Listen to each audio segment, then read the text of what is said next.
Hey, it's Hargan. Welcome back to my channel. I was kind of interrupted during my last video because apparently my iPad was overheating, so I kind of had to interrupt goodbye. That's why I called it part 1. Even though I'm over halfway done with it, I'm gonna call this part 2. I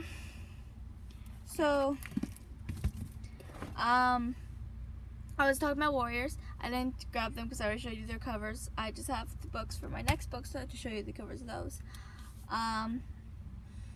But like I said, I was already talking about Warriors. I mentioned the 4 clans and how there's cats in each. The first I only really know about the first 2 seasons, but the first one is about this house cat who ends up running away to join one of the clans when he meets Graystripe. His name was Rusty when he was a house cat, but then it was changed to Firepaw. Eventually, when he graduated to Warrior, he became Fireheart, and then when eventually at the end of the first 6 books, he becomes Firestar because you earn star if you get the privilege to become the clan leader. And he did because Blue Star trusted him, and she was killed by someone she trusted, if I remember correctly. But it's really good. I don't want to spoil too much. I always spoil a little bit right there. But they're really good books. Second series follows Firestar and I can't remember her name. Crap. She's like one of my favorite characters. Sandstorm, I think is her name. Their daughters, Leafpool and Squirrelpaw, I think. I forgot what her name was when she graduated to Warrior, but I remember it being Squirrel something. But I remember Leafpool, because she's also one of my favorite characters. My favorite one of the first 6 books is Sandstorm. Second 6 books will probably be Leafpool. Even though Sandstorm's still on there, she's not a main character because it's about the 2 daughters and a few other people and their friendships. But my favorite couple in the first set of books is definitely Firestar and Sandstorm. I love it. They start out not liking each other till eventually they became friends, and they get feelings for each other. Sandstorm was always kind of thought Firestar didn't love her because his first love died, and it's not like they could have ever been together too, because she was medicine cats, and medicine cats aren't allowed to be in a relationship. Their dedication is to healing the cats in their clan if needed. Second set of books, it's Leafpool and I can't remember the other guy's name now, but it was a forbidden romance for 2 reasons. 1, because they were from different clans, and 2, because she was in training to become a medicine cat, so they weren't actually allowed to be together, so they had to sneak around and stuff. And I ship both couples so much, and every time I have a scene with them in my books, I'm like, oh yes, it's the 2 of them because they're awesome. But yeah, so I'm not gonna get too much more into those books because I don't want to spoil too much of it. But they are really good, and I do also ship Squirrelpaw with Brambleclaw, I think it's, yeah, Brambleclaw. I like their relationship because they also, I believe, didn't like each other at first. I might be wrong, but I'm pretty sure they did like each other at first, and they were kind of cute. They'd probably be 3rd so far. You know, I'm still. Oh, I also ship 4th would probably be Graystripe and Silverstream. I'm not gonna get more into that because I want you to read that for yourself, because just because. So if you read this book, you'll understand why I didn't want to tell you when you get to a certain moment, and you'll know by the moment too. You'll just know. But I like Graystripe. I saw when he left. Okay. So next, I'm recommending. Oh gosh, there's a lot of these too. Let's see if I can get them all in here. This. Jeez. Okay, these are Seekers. Okay, ready? The quest begins. Graybeard Lake, Smoke Mountain, The Last Wilderness, Spirits, Fire in the Sky, and then Spirits in the Stars. is the first set, right? And then Stay. Island of Shadows. That's number 1, right? Yeah. Okay. The Melting Sea. River of Lost Bears. Forest of Wolves. The Burning Horizon. And The Longest Day. This is one of my absolute favorite series, and I'm sure you know that by watching my channel because I mention them a lot. Kind of, you know, and I can't help myself from mentioning them. You know, I made a book saying my thoughts on Seekers. Then I made a book about to give a little bit more insight on the books, and then I started doing one where I would just talk about one book. I'm not giving too many spoilers, but I would just talk about one at a time and kind of give a synopsis about the journeys in that one particular one. So far I've done the first one and the second one. I still have a lot more to do. There's 12 books. I've read all of them, unlike the Warriors. And I think I mentioned how Harry Potter was the first novel I really got into, but Seekers I think was the second. I might be wrong, but I'm pretty sure, because all I remember is being in 4th grade with 2 of my friends. We were in the library, and one of them came up to me holding a book with a bear on the cover, like this, and said, "Hey, I found..." No. She came to me with empty-handed, and she's like, "Hey, I found a book with bears on it, and I know how much you love bears," because that's always been something I love. You know, I'm not a big animal person, but I absolutely adore bears. I always have, always will. And so she showed me where she found them, and I started looking at them, reading what they're about, and I was like, interesting. They're about bears, and there's adventure and action, and I got all intrigued, you know. So I decided to read it, and I fell madly in love. I love the characters, I love the friendship, I love the romances. I mean, it doesn't really get into the romances that much. I mean, the first real romance, okay, it's mostly about the friendship between the 4 bears and what they go through. The black bear, Lusa, that's Lusa. She does meet someone that she's intrigued with in this book, actually, but they separate and they don't see each other again until the very, very last book, The Longest Day, and that's when they finally get together.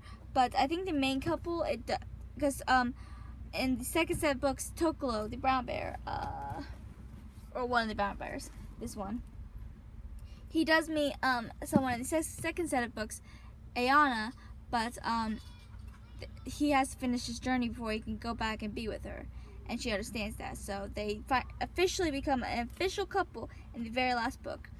But the main couple it does show will be the last book in the first set of the books, Spirit and Stars, which is also makes me cry every time I read the end. But I'm not gonna talk about that because I don't want to spoil it for you.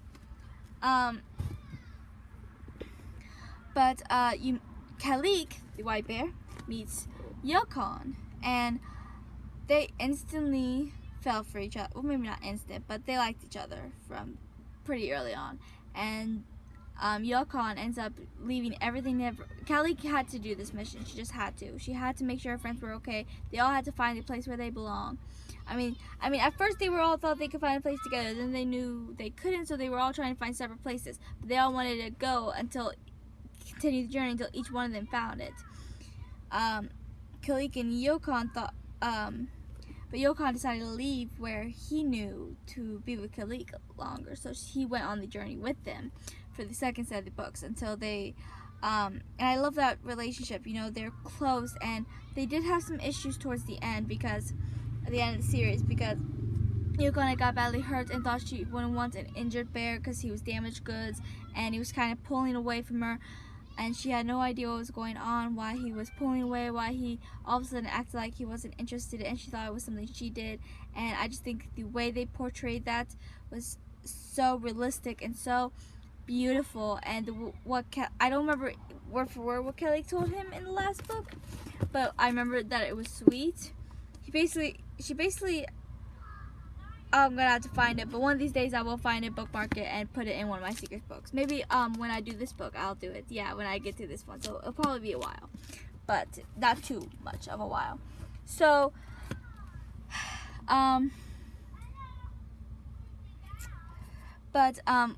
she basically says that she doesn't care if he's hurt, if he limps, because all that she cares about is being with him, because he is everything to her. And I think that's beautiful, and that's definitely my favorite relationship. I might be partly biased because it is the one that's shown the most. I think it's the main relationship on here. You know, because my second favorite would probably be Lusa and Miki, and then Tokolo and Ayana. But I love the friendship between the four bears, you know, and everything they go through together. They become, at first they're all alone, and they're all going through their own turmoils.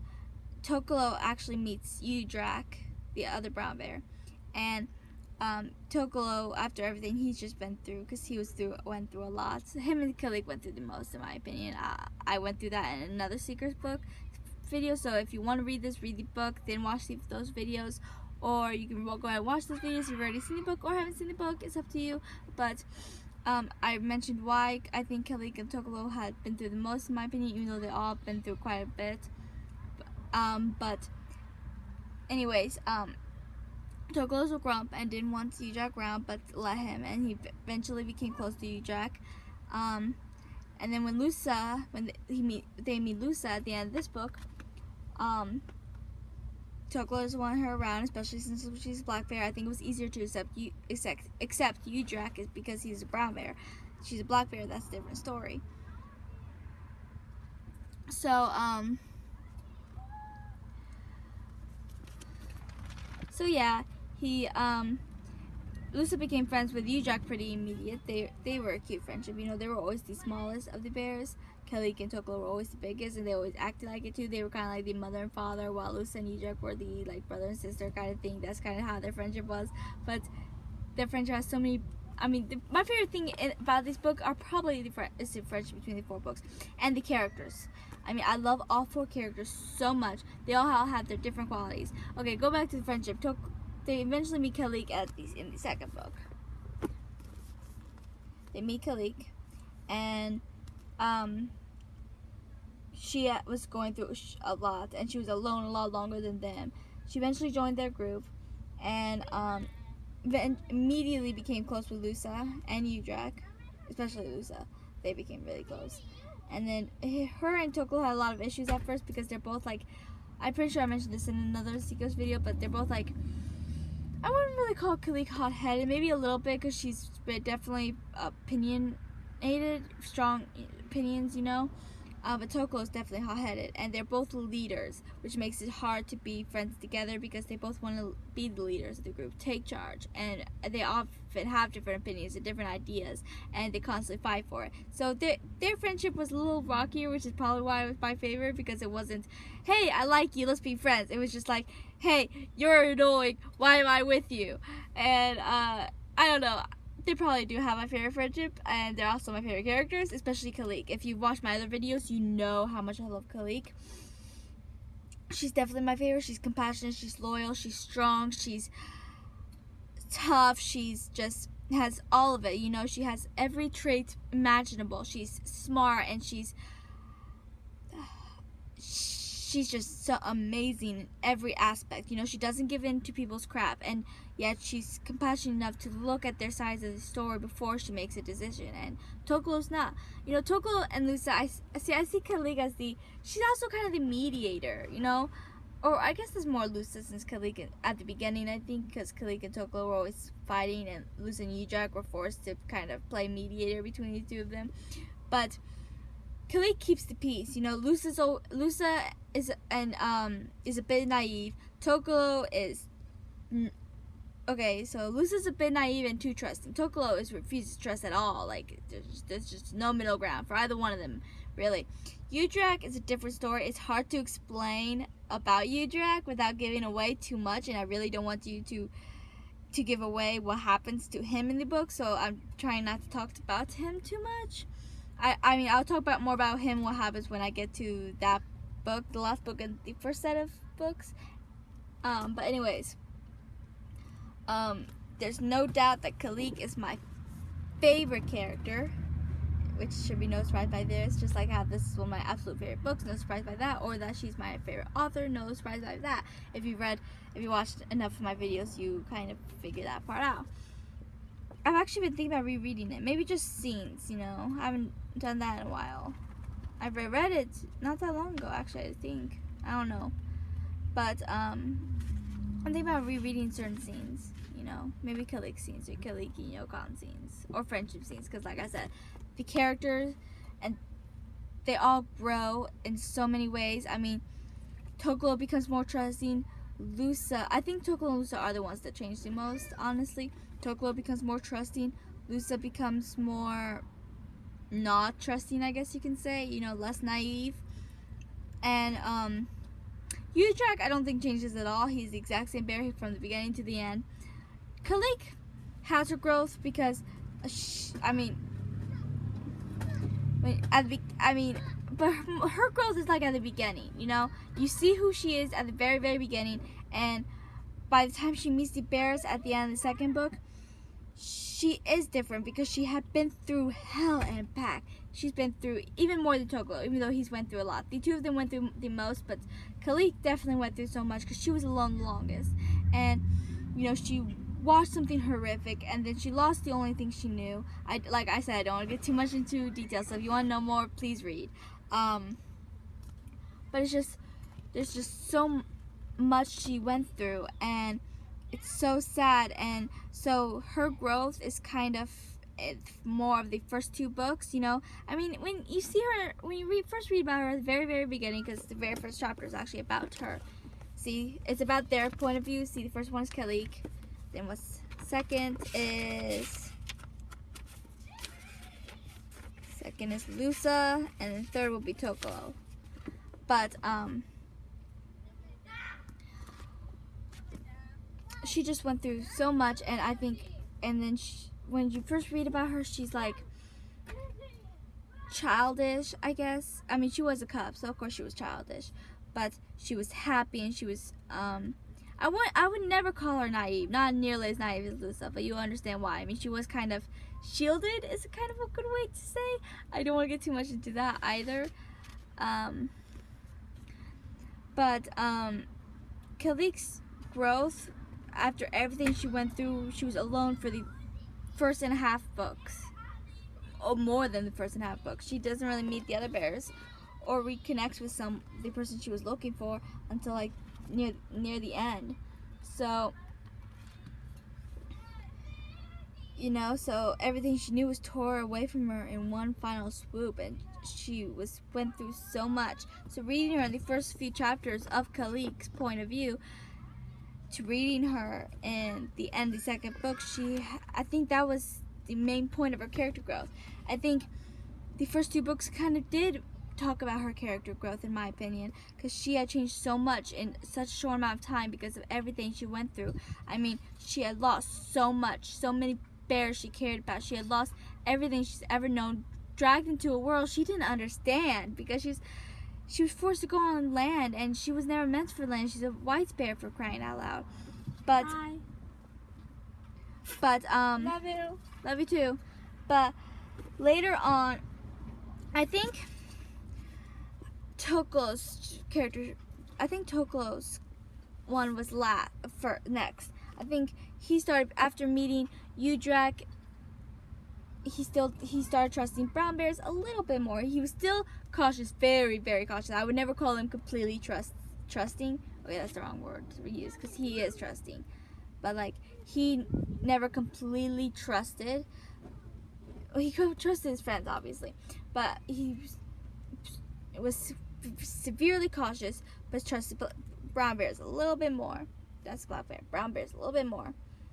And then after he met Lusa, he started trusting black bears a little bit more in time. I mean, his character growth was pretty slow. I don't think you saw his true character growth until you read the entire series. You can see his growth. You know, Lusa's, I don't think even started changing. I don't think Lusa even started changing until the second series of the books.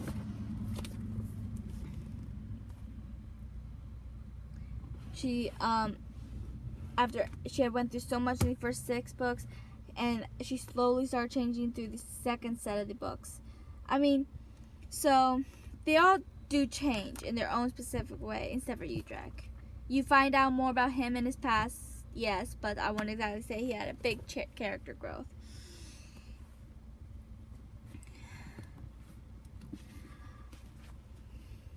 But yeah, but like I said, I talked about the characters and a little bit about the friendships, because that is I do love the adventure they go on and the journeys they take, and I love how Erin Hunter is detail oriented. And like when she's talking about the bears, she's like bears call humans flat faces because they wouldn't know to call us humans. Cats call us 2 legs because we walk on 2 legs, they walk on 4, and I really love how Erin Hunter does that.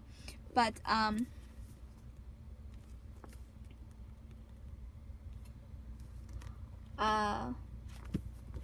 this book is just so amazing, and there's no words I can put in to explain how amazing it is. So I guess all I can say is please recommend read. It will make you smile, it will make you laugh, it will make you cry, it will make you scream, it will make you want to throw the book across the room, it will make you stop just to pause and say, what? Like, seriously? There are twists. I wouldn't say in every book, but there are twists, plot twists, and what the characters go through is like you're in there with them, experiencing it, feeling their pain, feeling their love, and I mean, it's just so amazing, and I can't explain how amazing these books are to me. I mean, they are some of the best things I've ever read, and I will never get tired of rereading them. I know I just read them recently, but I'm even thinking about rereading scenes. Maybe not rereading the entire series again, since I just did have a rereading scenes I would love to do, you know? And it's just purely amazing, and I will never stop loving this. This will never stop being one of my ultimate favorites series. It's like it's amazing. It's Seekers, and if you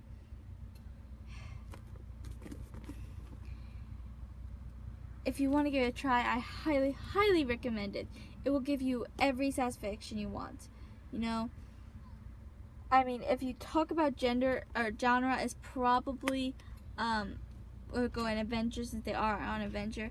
But I mean, it will make you laugh and it will make you cry, and it has a little romance. It has mostly friendship, like I said. That's the main thing about it. The adventure they go on, the friendship within them, and the characters. And it's just amazing, and I love it. So please read these books and the other ones I suggested in my previous video. Please like and subscribe and comment. If you want me to say what order they're in, then comment below and I'll give you the exact order, or you could just, you know, rewind the video to find out. But please comment if you read them, if you want to read them, if you love them, or what your feelings about them are, and what's your favorite things about them. Just anything Seekers related, or the other books I mentioned related. Well, that'll probably be on the other chapter, but other book video, but okay. So that'll be all. See ya.